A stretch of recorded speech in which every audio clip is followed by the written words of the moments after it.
All right, everybody. Welcome back to another episode of Shedding Your Skin. I know it's been a while. I think the last one I did was like about 90 seconds at Jeremy Warfel's barbecue, where it was pretty much, hey, everybody. Hey, we're here. You're missing out. So I'm happy to be back. This was supposed to be 2 weeks ago, but some things happened. So I am happy that I was able to reschedule Jase for today and, actually have a guest on and actually do this for you guys. So my normal elevator pitch, go support USARC. They fight for our rights as reptile keepers, yada, yada, yada. Boom. I am a bronze member. It only takes $40 and you get a t-shirt. I highly recommend that you do support them. And if you can't, from a monetary standpoint, at least sign up for their email alerts and all of that. That way you're being kept in the loop about what's going on with the anything Lacey Act related, things like that. You don't want to get blindsided by something in your state or, federally where we can't have these animals. So I'll go ahead and shout out the people that are here in the chat. I am talking pretty fast today. We only have an hour, so I want to try to get as much in as I can. So thank you, Don, for tuning in. Met him at the barbecue at Jeremy's, albeit briefly because I had to leave because of my dog. But I did get to see him there for a second. Let's see. Jay, thanks for tuning in. He's another Pennsylvania guy. Everybody, Pennsylvania here. So without further ado, let me introduce my guest, Jase from JKJ Reptiles. What's going on, guys? Thanks for having me, man. Yeah, thanks for coming on. I met Jase at Chris from BNS's barbecue. Yep. We were wearing matching USARC shirts that day. USARC strong. Yep. So for everybody that doesn't know who you are, please give a brief introduction, where you're from, how long you've been keeping, that sort of thing. All right. I'm Jase from JKJ Reptiles. I've been keeping for on and off probably like 10, 15 years. Started when I was like pretty young. My parents always had like aquatic frogs and fish and stuff. So I was kind of always into the animals, I would say. And then we finally moved to PA and started field herping and stuff like that. Just collecting all types of stuff. Got into the corn snake thing. Started bringing corn snakes and pretty much all the colubrids. And then finally when got old enough to move out, started getting into the bigger stuff like the retics and berms and boas. Pretty much just been keeping for a little bit. Finally, I guess went mainstream last year or 2 years ago. Made an Instagram account, started taking pictures and stuff like that. So, yeah, here now. Yeah, I mean, I remember, my first snake was a corn snake.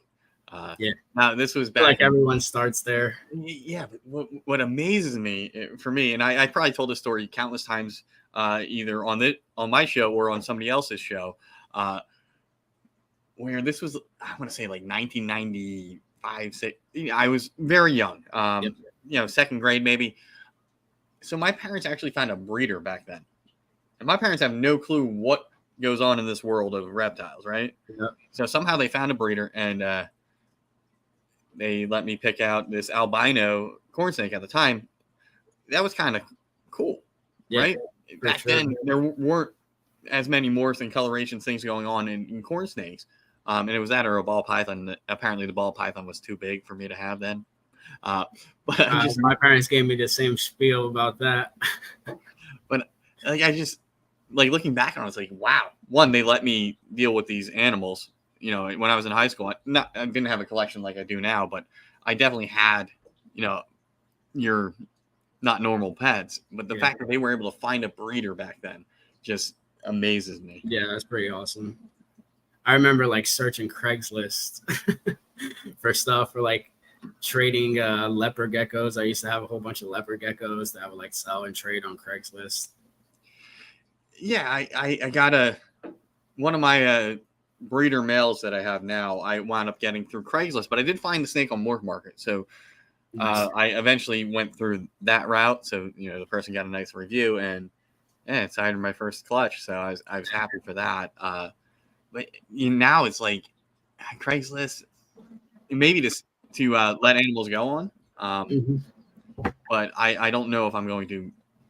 It has to be something like getting rid of a collection with a bunch of racking or something Yeah, like racks and stuff like that. where I can like take the whole thing and put it in a different room, and then whatever I don't want I can flip.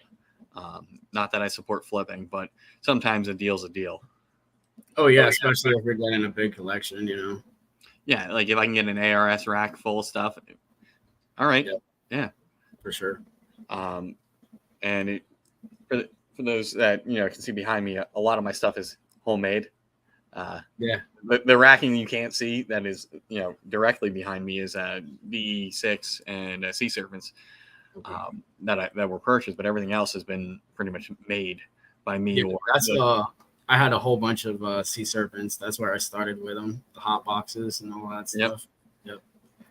Yeah, so I mean, if you can, when you get in, you obviously buy top of the line equipment, but this stuff works. I mean, For sure. I have for the people knocking my wood racks, I have produced 2 clutches in these racks, so they work.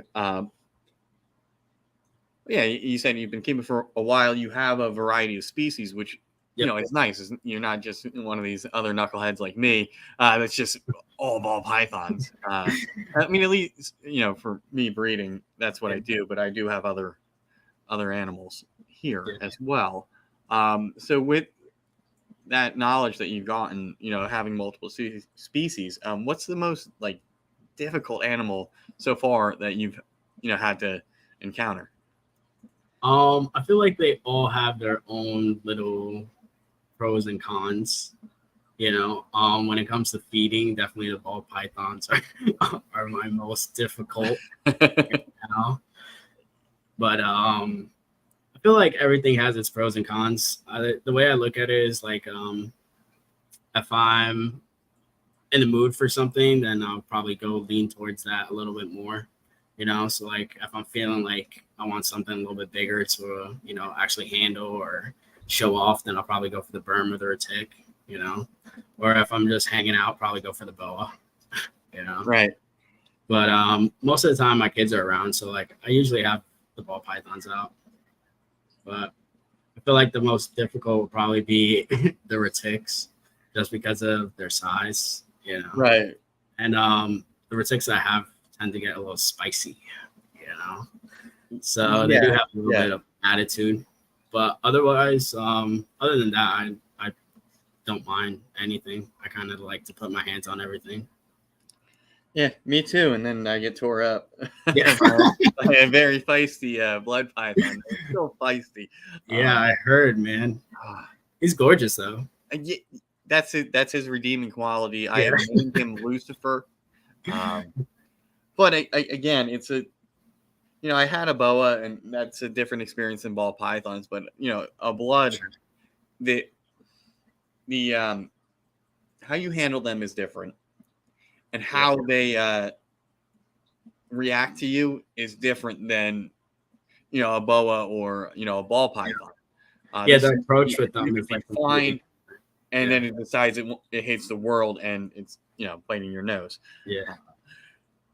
So that's going to take some work, but I can handle it. I tamed a boa.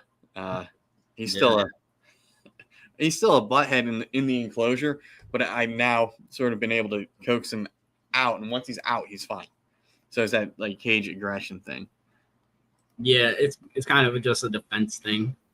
Yeah, and this is a with a blood python, it's a big fat sausage that wants to be supported, and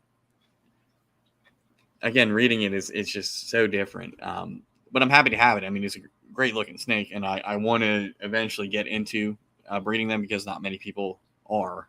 Yeah, they are so freaking gorgeous. They really are.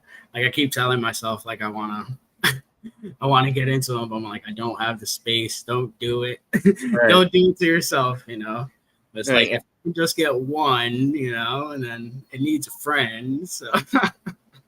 I mean, luckily for me, like I do have a bigger, like my bearded dragon is in a palace right now. It can go into a different enclosure. It just is filling space. So I'll just get a heat panel for that one when the blood python makes its way through all the racking that I have, and is fairly sizable. But right now, as it stands, it's going to be like a nice display animal because I don't have many. Though going with the boa, it's the two nastiest animals that I have. Thanks, Elias. But yeah, I mean, it is something that I want to try to work towards eventually, is doing something other than just ball pythons, because everybody does that. That's good, Mike. Thanks for tuning in, and thanks for the shout out during your show on Thursday.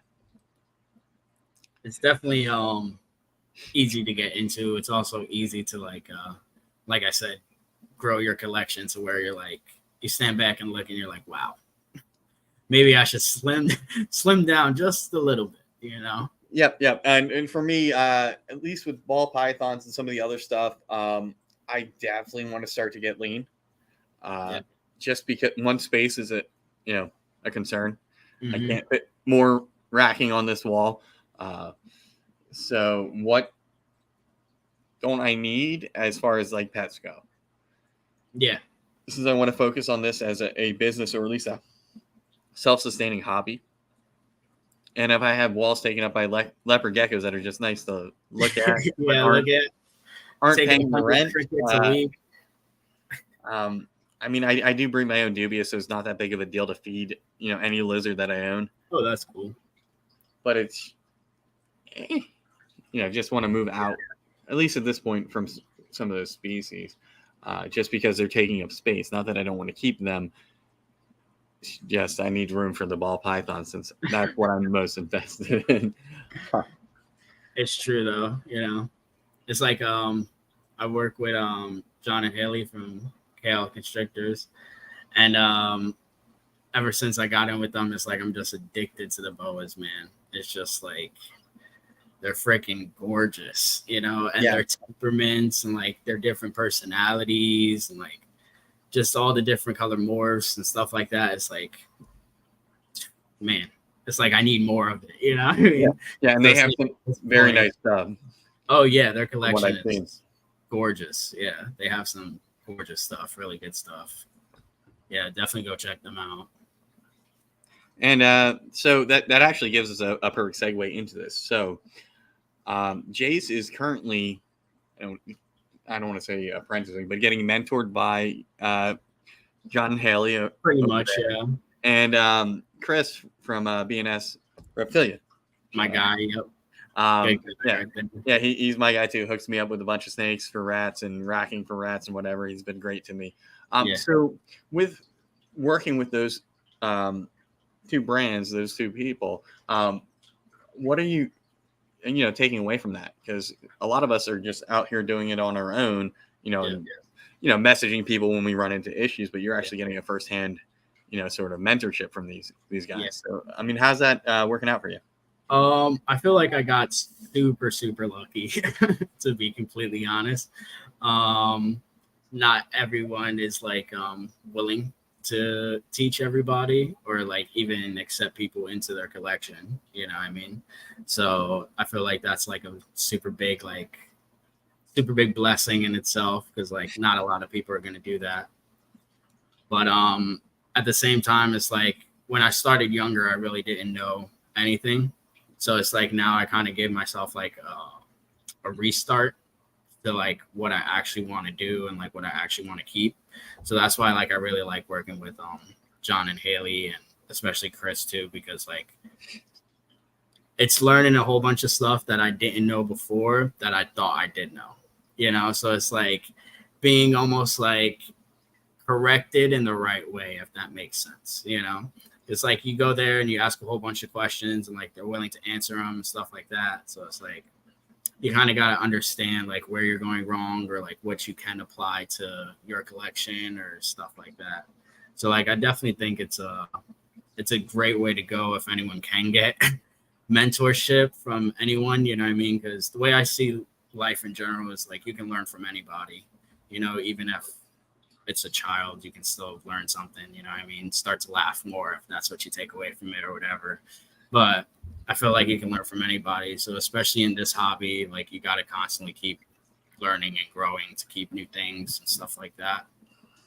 Yeah, that's exactly how I feel about like mentorship. If anyone can get mentored, like I said, definitely do it. It's a sacrifice too, but you got to be willing to actually want to learn. Yeah.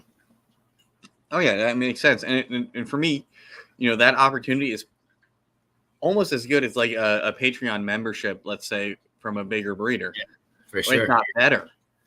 Yeah. Now I pay for access to somebody that may answer my questions, but to be able to go to somebody's place and get that hands-on experience, you actually see.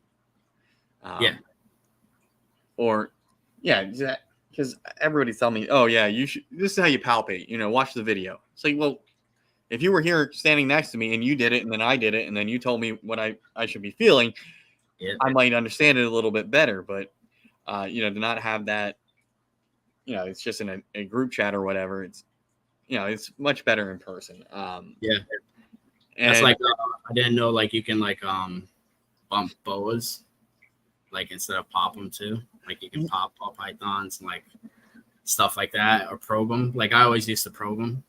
And then working with John and Haley, they were like, yeah, you can just bump them. It's so much easier. I was like, what? Like, it's crazy. But yeah, it's the little things like that like you really pick up on. And it's like, wow, you can apply it to your own collection. And yeah. I mean, I remember being on, I forget who, it might have been a Hair Down Friday or something, or another one of, that group of guys, somebody else's show. And Mike from Spicy Noodle was like, yeah, you can just, sex boas that way. And then somebody asked, well, can you do that for ball pythons? And then he smirked and said no. You're wasting time. Yeah, I mean, a lot of people aren't comfortable, popping their snakes. And if anybody here knows me and has watched me, these past couple of years, you've seen me pop a snake on camera and spray everything all over my my laptop and camera. Want to either prove a point or just show somebody. And that, honestly, where I learned that was from a video from Billy at Mutation Creation. Okay. And then I watched it, and then I promptly messaged him saying, hey, you didn't say I was going to get sprayed in the face in the video. He just had a bunch of laughing emojis. I was like, okay. No, but, yeah. I've actually seen a video. I don't know if it's the same video, but that's how I learned to pop pythons too. It was pretty hard trying to learn yourself, or trying to get an idea of like what exactly to do, like reading a book or like searching it on the internet, Yeah, and like I don't know how he does it with adults. For the life of me, I just either I proved what they were by breeding them, or I prayed it. Everything just worked out. But like on hatchlings, it's easy. But I did screw up one, and I was very upset because it should have been obvious because it's a male. Yeah. And it just so happened Jeremy Werfel had texted our group, oh, the one carpet's the wrong gender. I'm like, okay, let me double check. And then I double check. And of course, I thought what was a female is a male. Not that big of a deal. It's still here. It wasn't like I sold it or, was selling it at the time. But I was still like, man, how did I miss that? It's like stupid obvious when it's a male. I feel like I still make that mistake though. Even still, I'm like nervous. I'll check them like 3 or 4 times. I'm like, all right. And then like a month later, I'm like, are you though? Like, are you really? Just to make sure, it does happen though. And I still do it. Now it's like, how did I miss it? Mm-hmm. And I think I'm pretty good at it. And then, talk a big game and I missed one in my own collection. That I produced. But he is most definitely a male, and he's a champagne pastel, and he is for sale. And I'm willing to make a deal. Anybody listening, you message me on my morph market, maybe like hashtag JKJ, and I'll make a deal. Hey, get him out of my rack. That away. But if I don't sell him on morph market, he's going to be going to either wholesale or a show in the fall when I have my other hatchlings. Cool. Yeah, I just had a couple of hatchlings out after some shed. Gonna go try to give them first meal in probably like a couple of days or so. Nice. Nice. What was the pairing? It was lesser to Pastave. Okay. So just knocked out, yeah. Yeah, just But, shooting for bells.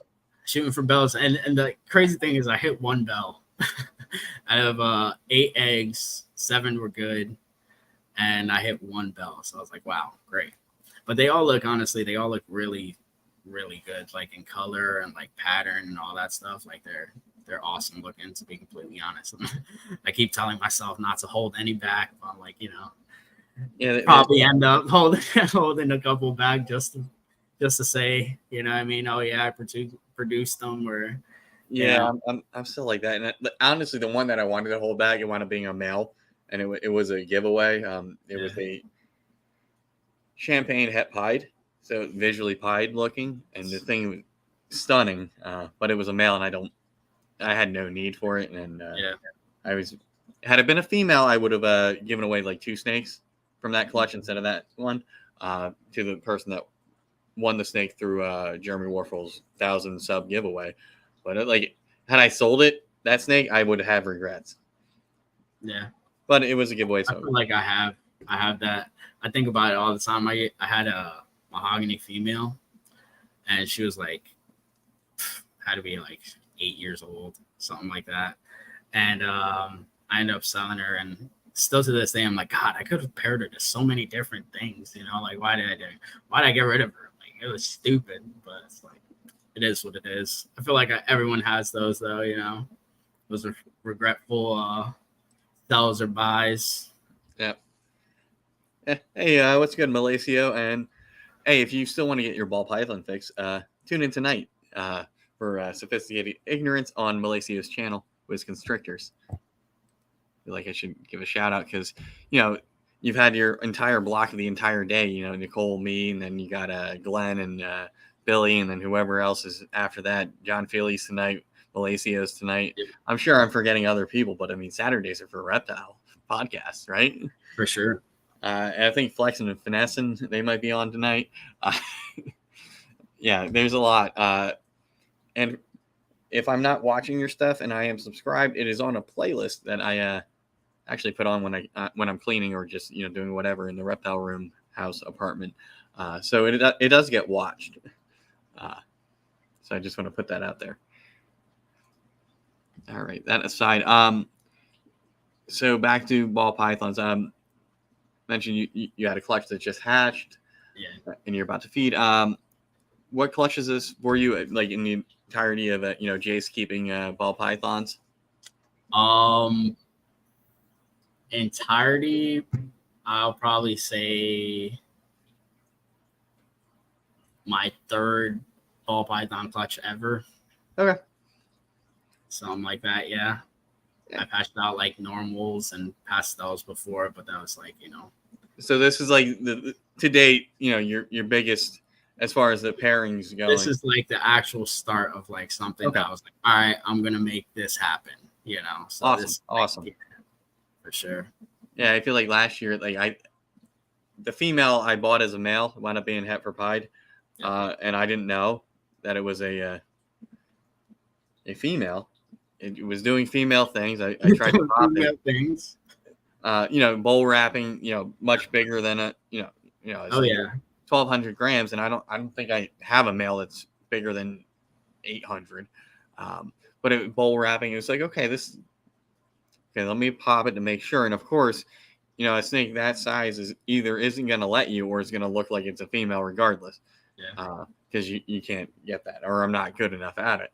So that was sort of I don't want to say a throwaway, but I put my only breeder size male in, and that wound up with a clutch for my first clutch. So this year is the first year for me, intentionally pairing things.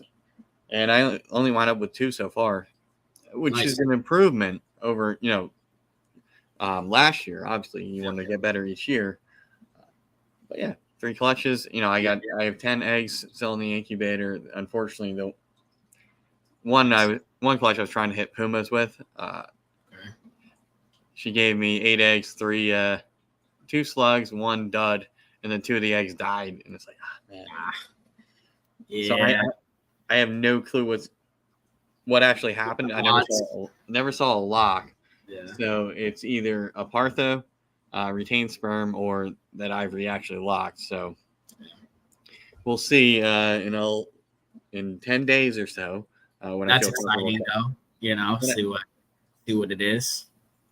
Though I did, and I don't recommend doing this. I've only been opening and checking because 2 eggs did, become non-viable during the process, and these are super like deflated right now, more than I feel like they should be.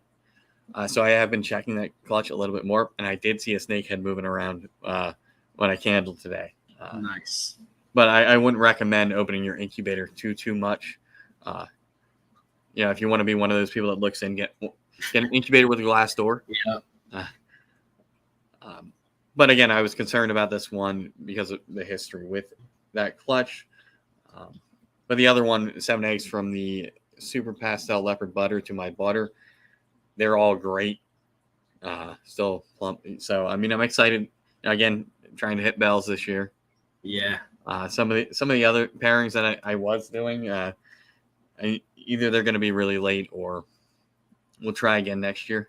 Yeah. I was shooting for 3 clutches, but only the lesser and the Bastave went. I was shooting for albino pieds and what's the other one? I think it was double het clown hypo, I think. Nice. I'm trying. I have a possible blade. I think it's blade clown. Possible het hypo, and I'm pairing that shortly. This coming year with an orange dream possible double het clown hypo. So fingers crossed. I think the OD is het clown just by the looks, but I don't think either of them are bright enough to be het for hypo. But we'll see. I'm not going to complain about hitting that all gene OD blade clown. Yeah, I'll be fine with that. Clown and blade mix perfect together though. Yeah, and most of you, I'm sure, Ray, if you listen to this later, shout out to you for pointing that out. Ray from Alluring Serpents, that we call Machete. Everybody asks him if there's blade in there. Hey, Greg, thanks for tuning in. Like it. Yo, what's going on, man? What's good, Jeremy? How's it going? What's up, Jeremy? All right. So, if anybody's been watching this channel recently, it's been more of an unscripted thing, where it's more conversational rather than your typical list of questions. So we're just chilling here, talking about reptiles, and we'll see how it goes. We got about a half an hour left. So anybody in the chat, if you got questions for us, drop them in there, and either one of us can answer them. So we'll stick to ball pythons in the meantime because that's what I'm more knowledgeable about compared to other species genetics, things like that. So in your ball python collection, what things are you working towards? I am working towards. I'm just gonna come out from the start because it's like all I keep thinking about. But I really want super asphalts. So like that's what I'm working towards. So maybe like the next 2 or 3 years, that's probably like all I'm gonna be looking for and like trying to add is like asphalt stuff or like freeway stuff like that. But definitely like super asphalt sounds. I would be freaking sick, Yeah. But that's definitely what I'm working towards. And then I have a couple of like super OD pied stuff.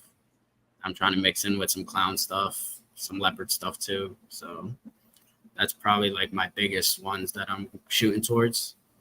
And then I got some hypo clown stuff that I'm working towards. It's pretty much like, the basics. And there's nothing wrong with that. I mean, I'd rather learn. Yeah. And clutches that aren't, I won't be upset if things go wrong. Yeah. If my first clutch is like, let's say, a clown pied to an acid pastel double het clown pied, and I, have a clutch similar to the one I was describing earlier where, 2 slugs, a dud, and then I lose 2, I'm going to be much more upset about that. If that's my first clutch, all that anticipation. But if you're doing, something on the lower end, not that those animals don't mean anything. It's just less of a gut punch. For sure. When you experience things that we all experience. Hey, Nicole, how's it going? Okay. I think I've shouted out everybody here. Nicole, great shows with Sean. I know some people, have their opinions of him, but he was there back in the day, and it's always good to hear that kind of, information. Right. And he gets this hypo clown. I do both. Yeah, for sure. But yeah, I got some Xanthic stuff floating around too that I'll probably try to mix in with some pied or stuff like that. But mostly just shooting for clown stuff and freeway stuff, asphalt stuff. Okay. Yeah, I didn't have any yellow belly in my collection. I have so much in my collection in the beginning of the year because that Ivory to Bumblebee Spark clutch. That's a joint project. I borrowed my buddy's mail because it wasn't being used in his collection because he didn't have anything. And then I wound up getting a blackhead yellow belly from Chris. So added yellow belly finally, at least in that specific gene. And then I wound up picking up a highway from Nathan at Infinite Impossible Pythons, a proven breeder male. So I now have 4. Yeah, or 5. I gotta count again. 1, 2. Yeah, 4 proven breeder males. Nice.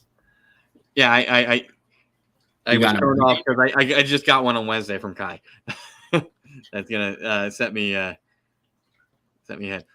Is that a typo? Is Phil doing a voice to chat? Yo can't fist, and then we see the fist. Anyway. Yeah, it's always nice to have those extra males. Even some of the ones that I didn't even pair the one that started my clutch last year. This year, he just kind of chilled, went off of food until the first girl ovulated, and then he's back on. But now I know that he does that. Yeah, but it honestly just drives me crazy, man. These ball pythons. Right. But once you know what the snake generally does each year, it's a lot easier. It's like, okay, I'm starting to pair. This guy's going to go off of food unless I breed him, or what? Even if I do breed him. But then the second the girl ovulates, he thinks he's done and he's going to pound food again. That's exactly what happened this year.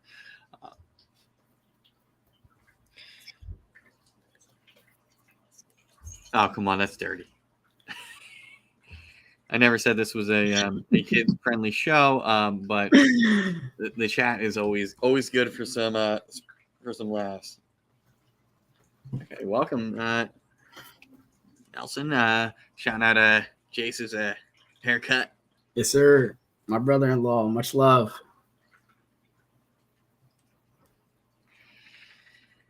All right, so with the ball pythons, is there anything like in the future that like you want to add? That you can add, right now, in the next couple of years, or like if money wasn't an issue. It's a 2-part question. Money is not an issue. What would you add? Probably some super asphalt stuff. That's honestly like, as far as the ball pythons, like that's probably the only stuff that I'm really like into right now, to be completely honest with you. Everything else is like my main focus is going towards the boas. Okay. Like I'm even trying to make space for them, trying to step out the retics and the berms to make space for the boas. But right. Yeah, it's definitely my future projects are all linked towards boas. Right. So everything. As far as ball pythons, I'm good. Like, it's a super asphalt. Yeah. And if it's head clown or clown, whatever, I can do that super asphalt. Yeah. But I mean that makes sense. If that's you're working ball python just for what you like. and whatever you don't want to keep, you could sell. That's fine. And your sure. focus is elsewhere. Like I said earlier, I'm a ball python guy, so that's generally where my knowledge base is and what I steer the conversation towards. So now that you've mentioned that you're working more towards the boas, I'm gonna try to switch hats and talk about that stuff with you for the remainder, because that seems to be where you're going, and that's your trajectory for the future. And the chat updated before I could click that. So with boas, I know you're working with John and Haley and Chris and from BNS, and they both have a variety of locales and a variety of different morphs and stuff like that. Right. So with that, what locales do you want to work with, or are you working with, and what sort of morphs genes do you want to sort of incorporate in moving forward into the future? Cool. So right now I unfortunately have no locales. I really want to acquire some in the future. Probably like the Tamaharas, I'm pretty sure they're called. Definitely need a pair of those. So I believe Coming Chris, has them. I think they're gonna go this year, or he's hoping. I forget. I was just there like 2 weeks ago.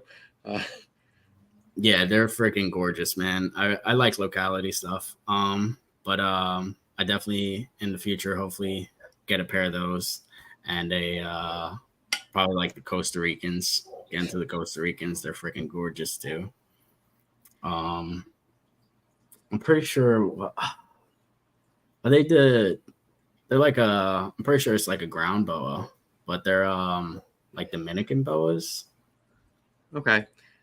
I think that's what they're called. Let me try to find them. Because I know that a lot of the small, like with the BCIs, there's a lot of locales that are mixed up in there. And for the most part, people aren't exactly purists like they are for some other species of snakes. Yeah, well, like Colombia. It has to be this. Like you cannot breed anything else into this gene pool type of thing. And they get all upset when you try to make nicer looking snakes. Yeah. Yeah, I have. That's like with people like with hybrids. Like a lot of people don't like that stuff either. I mean, if it's a hybrid and it can exist in the wild and actually procreate moving forward, like the offspring aren't sterile, then sure, do that. But if you're going to make something to make a pretty snake that is sterile and can't reproduce itself, or, in general, why? It looks nice, man. But I forget what it was. I think it might have been whatever they call a blood and a ball python. I think somebody made those and then had the offspring reproduce. Dope. I think. But for the most part, a lot of hybrids in any species can't reproduce. I feel like I saw that somewhere. But it's the internet, so I mean, somebody might have just been, saying stuff for clout. I mean, that's why we're all here, right? Yeah, for sure.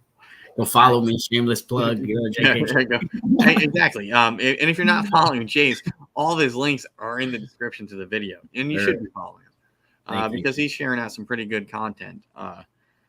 Whether it's his own, or he's over at John Haley's taking pictures of their stuff. Also equally nice.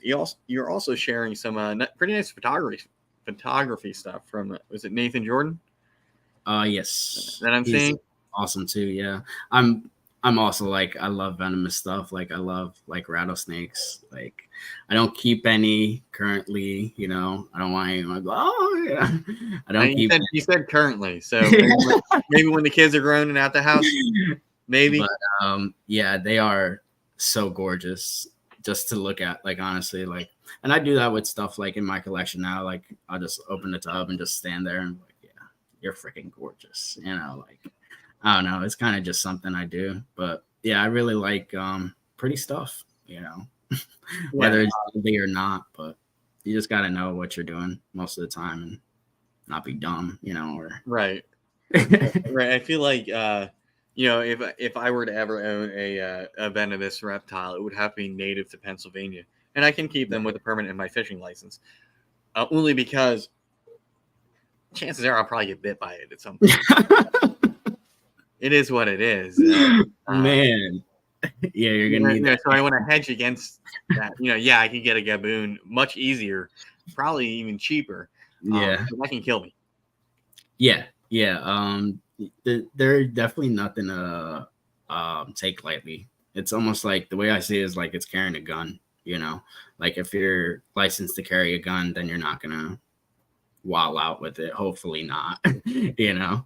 So it's kind of like that. If you're But it's that like level of like respect, like what this thing can do. It's just for sure.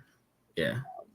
I've seen people. I've been on lives with people, and they're free handling stuff. I'm like, man, that is scary. That is like I'm sitting here. I got a couple inches taller.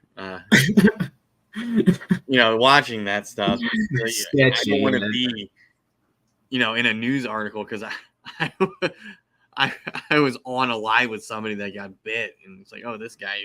Here's the screenshot. He promoted it, yeah. Yeah. But there are some people that do it correctly, and I appreciate those people. And for the most part, I would go look at these things in a zoo because they are, stunning. Honestly, yeah, they are really stunning. Like it's crazy. That's like almost why I like love Retics so much. Is like their colors, their patterns. It's like I don't know how you can't not want to look at it. Just stare at it and get lost in it. Right, and I feel like Nicole's gonna be like shaking her head when I say this, but they are smart. Like if you listen to anything that Nicole from Lady Tiz talks about when she's talking about her retics, before I say anything, put my own, my foot in my mouth. Go over to her channel and check her content out about reticulated pythons. Because she's one of the people that I actually know and have met in person that I feel comfortable asking those questions to. Yeah, I honestly love Retics. Yeah. And apparently Nicole has some for sale. So please check out her morph market. She's going to be pretty intense when it comes to the requirements to purchase one of her snakes, but it's worth it. And if you don't meet her criteria, you probably shouldn't own a retic in the first place. True. It's definitely not a game for everybody. I love retics so much, but I really would not promote anyone. Like, you do need to know what you're doing. It's easy to make a mistake, and sometimes they're not forgiving, Right. So, and this actually sort of started me doing a live, or I was doing these random panel shows, but this was an event locally, sort of had me invite a guest on solo for the first time. That was Tim from Intrepid Exotics. So locally, somebody was handling a reticulated python, thought he was a tree, and it did not end well for the keeper. So I wanted to bring on people that were dealing with larger snakes to sort of educate people on that. Like the snake did nothing wrong. It was just trying to, Yeah. I say that all the time. Even like with ball pythons, like when I reach in there and like get tagged or anything like that, like it's never their fault. You know what I mean? It's you can't blame them for doing what instinct calls for. Right. Kind of like if you defend your family or something like that. Right. That's what really that's the second to worst thing a ball python can do to you. The other one is it sinks your food and wraps you up, which in a long time, that's never happened to me yet. Even when they miss, they'll just hit me and then I'm dumb. Go back. But they can't do much damage. Neither can really a blood python or these smaller animals. But as you get to the larger constrictors, they can just do damage by simply existing. Yeah, just literally you're handling them wrong. Yeah. Literally pull your arm out or pull your back or trying to lift them a certain way or anything like that. Like they do get heavy and they are super strong, very strong. Right. And even like there's been times where I felt uncomfortable just having a ball python around my neck, and just, I sort of felt that it's just hanging on. But it's like, okay, this is a little uncomfortable. I'm gonna, remove you. Yeah, for me, like, would I be able to handle a larger snake? Probably. Do I want to do it by myself here? No. And that's with anything that's inherently dangerous in general. Yeah, for sure. That's like I used to keep tegus when I was younger, and like monitors and stuff. Like I love that stuff too. Like they're awesome. They are super smart too. Like tegus, and you can make them do train them to do some pretty cool stuff. But yeah, I just can't keep them anymore. It takes a lot, and it's a lot of physical demand when it comes to animals like that. Oh yeah. Years ago I had a Savannah monitor, and again, me being dumb, I was handling it and also associated that with a food interaction, and the thing clamped onto my thumb. Yeah. And I still have the scar. Luckily it was small and it didn't really do anything, but those tegus monitors, those bigger lizards, they can do damage, and they are smart. Yeah. Very smart. Yeah. So you have to offer them enrichment, things like that. You have to be intentional with them. You can't just throw them in, an enclosure and feed them, clean them, change their water. They need, they're no ball python, man. Right, exactly. So, I knock on people with the enrichment, for ball pythons, but for other animals, 100%. Some lizards can be very smart, even like a bearded dragon. Oh yeah, mine recognizes me. It recognizes the dog. It does it. Yeah, they're very smart. When it's angry, at least it puffs up his beard. But yeah, it's just I want a big lizard again, but the work to go into it, and it has to be like from the right person, and I have to have it from a hatchling. I'm never getting a big one. Yeah, I'm never getting one that's somebody else has started, and I don't know that. I mean, I was about to get a tegu from Oaks in October. I think that was the last time I was there. And my buddy was willing to take a trade of my bearded dragons and buy me a tegu. So I'm like, okay, yeah, there's one I like. We'll do that. So we find one. It's definitely well started. A nice juvenile, and the guy lets me take him out. And the second I let this thing, put his feet on her, it freaked out. The second it could run, it ran, and it scratched me all to hell. And you see me just trying to get this thing back to its owner and into the tub before it, does damage to either one of us. And it's just like, okay, that sort of turned me off right there. Yeah. That this guy told me it was nice. The second I did what I was supposed to do to handle it, backlashed on you. It freaked out. Yeah. But it was fine when I had picked it up by its belly, right? I gave it no real support, and it was fine. The second I sort of coaxed him to come onto my arm, to sort of crawl on me, as you will, it freaked out. He was like, "I'm taking off, man. This is my shop." And there's people there. We're at a show, so it's. Oh yeah, I know how Oaks is. Yeah, for sure. And so I'm sure there's somebody that was looking like, do I have to get my camera out? Is he gonna get lit up? Like YouTube. Yeah, right. But it was just trying to get this animal calmed down and back. Mm-hmm. No, yeah, they do take a lot of work. Yeah, and looking back on it now, I'm like, wow, my parents were like so awesome, because I used to have like these big enclosures in my bedroom, like downstairs. Oh yeah, they definitely take a lot more energy than snakes do or ticks. But yeah, I was the same way. I was surprised my parents let me keep what I did. It's nothing out of the normal, but yeah, it is pretty cool though, Yeah. But I still say that was my reaction. I didn't like dogs back then, but I still say that was my reaction from them not letting me have a dog, which I did. We got to make up somewhere, And about 5 times as many animals here. I mean, I'm just happy that they let me explore that. That's definitely what molded me. Like I said, they used to keep a lot of like aquatic frogs and like fish and stuff. So like I kind of always been into like the responsibility, I would say, of like keeping. You know what I mean? Like a lot of people are like, "Ew, you clean snake poop? Like you clean out freaking urates with your hand, dude? Like what the hell? Like, yeah, go wash your hand after, dude. Like you know, like I don't know. It's kind of different. You know, you kind of know like the ins and outs, and kind of becomes like." It's back up. I'm gonna assume this is a family member that is giving you. Yeah, my mom.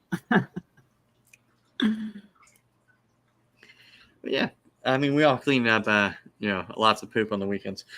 Oh yeah, it's part of dealing with it for sure.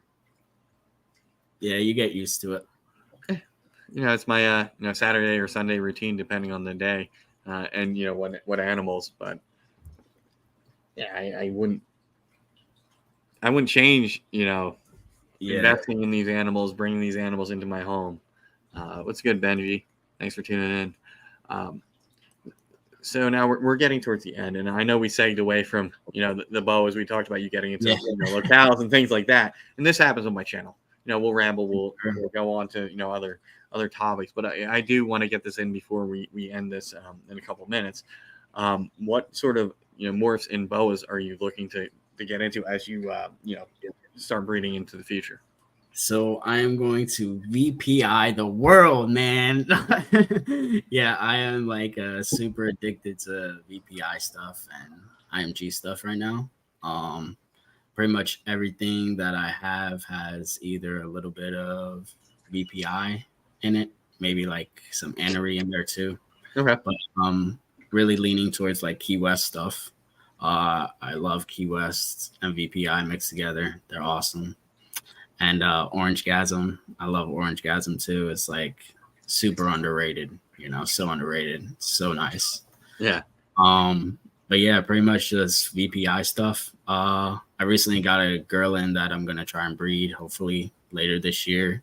I'll be shooting for IMG hypoeneries with some jumbo in there too. So yeah, like I think I know what that looks like, but at the same time, it's like I've probably seen it, but I don't actually know what it looks like. I'm just I've heard those words. I actually grabbed a male from them, pretty rare male. He's freaking smoking, but he's on my page. That's actually what it kind of looks like, but Enery will be just so much nicer. For me, like before I blew up in ball pythons, as far as number of animals, when I got the boat, I was like, what? I had an opportunity to get some females. Yep. And I'm very happy that individual sort of screwed me over in that deal, and it didn't work out. I would have gotten a nice rack for him, a couple top rack, but I don't know if I want to deal with that many babies or like that sort of like having to have multiple males to be able to pair to a female. Yeah. And just sort of doing that whole thing. And then the whole cleanup after they give their live birth. Yeah. Yeah. I actually, I tell John and Haley, like I'm their good luck charm because I was there for 2 litters and a clutch of theirs. So I was like, yeah, man, you guys got to keep me around. It happens when I come over. So, right. But yeah, I think it's awesome the way they do give birth. Like even like the cleanup and like the signs of giving birth and stuff like that. It's like it's pretty dope to see. It's not just some eggs, in an incubator for 2 months. But every time Chris or John or Haley or they'll send something to the group chat. It's just like, oh man, it looks like a murder scene in there. Like, we just pick up eggs and we're essentially done. There it's like, oh. I mean, that's a lot. Plus the size of the litter is a lot more. Yeah. So it's a lot more feisty baby boas than they do get spicy noodles, but it's definitely I feel like that's what I lean towards more though. I feel like it's probably wild to say, but I like the spicy stuff, like I want to try to understand where it's coming from. I want it to trust me. I want to give it that work in my time with it. You know what I mean? Like I I guess I want the challenge, to like tone it down, Right. So, no, definitely looking forward to breeding boas. Definitely trying to take all the knowledge in that I can. But yeah, I mean, and as far as like aside from the spicy noodle part of it, that some may or may not be, some you may have to work with, but they are a good snake. As far as like if you want that like bigger snake that you can whip out at a party to like wow some friends as a pet, that's what it is. It's not a it's not a ball python or whatever. But it is one you have to work with. Like with a ball python, if I'm feeding it, cleaning it, make sure it has water, in 3 years I can handle it again. It's probably still going to be fine. A boa, that's not the case. Yeah. So, they have a little stronger personalities than ball pythons do. They're definitely more active too. They definitely like to be, well, mine do at least. They like to be out and about, seeing what's going on. Like, most of the time they're like chilling after a nice hefty meal. Yeah. But all my stuff is really pretty much out and about. I try to get hands on everything. My collection definitely grew over the past couple months when I was trying to downsize, but it's usually how it goes, Yeah, exactly. And you get 3 more, it's kind of that type of deal. Yeah, I tell my parents, well, I got rid of one. Yeah. Or, I sold one, or one got rid of. How many did you get? Like 5 more. And I need to be more intentional. Like I know, obviously, spacing wise, what's here and what I have room for. This is empty. But it's just like, oh, I actually got that many this year. Yeah, it's crazy. I was just looking back on it, and I'm like, wow, like I got 36 of these snakes in here. Like, they're freaking gorgeous, but man, I definitely got to downsize. But one of my issues is that for like Chris, I can just produce, like he'll take my excess rats and we'll barter. So it's like, well, I didn't actually buy like 3 snakes this year. I just traded rats for them. It doesn't like stick in my head that I didn't lose or gain anything. No, for sure. Yeah, it's definitely great messing with Chris too. Like he's a really knowledgeable guy. Oh, yeah. He knows a lot. Yeah, and he works with a variety of animals. Yep. So he's got that like well-rounded. Like you can come to him with questions about colubrids, pine snakes, bull snakes, boas, blood pythons, ball pythons. I sound like Jeremy Warfel's commercial for him that you'll see all night. No, for sure. Definitely go check him out. If you're not following Chris, I don't know what you guys are doing. Yeah, but we said we were going to do an hour today, so we are coming up to that. I have a tea time in a half an hour, and Jase has plans after this, so we don't want to go on too long and screw up our plans. So I'm going to give you the floor for the last little bit of this, and you have this time to say whatever the heck you want. Leave the audience with some parting words. Cool. Just want to say thanks for everyone tuning in, and definitely go follow. Support the page, support the hobby. US Arc Florida. All that good stuff. And just make sure you guys are watching. It's a hobby to stick into, and don't give up. You got to keep going. Through the hard times, even still, just smile through it, push through it. But yeah. All right. Buy another snake. Yeah. All right. Well, thank you for coming on. And I didn't mention it earlier. This is the first time he's been on one of these things, so I think he did great. So let us know in the comments of how he did, and if you need somebody else on in the future, send him an invite. Sure. I'm sure he'll do it again. It was fun. But anyway, thanks to everybody that tuned in.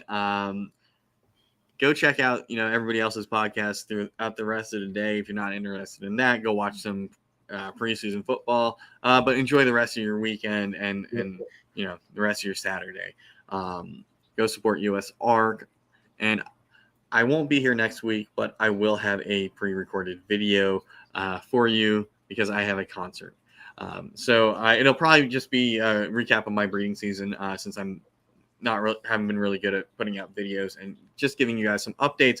And then the following Saturday, I think I'll do a panel show because I have collection number 2 to cut, or that will be due to be cut that day. So hopefully everything works out and I can do that, and I can share that and my reactions live, unfiltered, because I know for my first clutch, I had to edit that video when I pre-recorded it.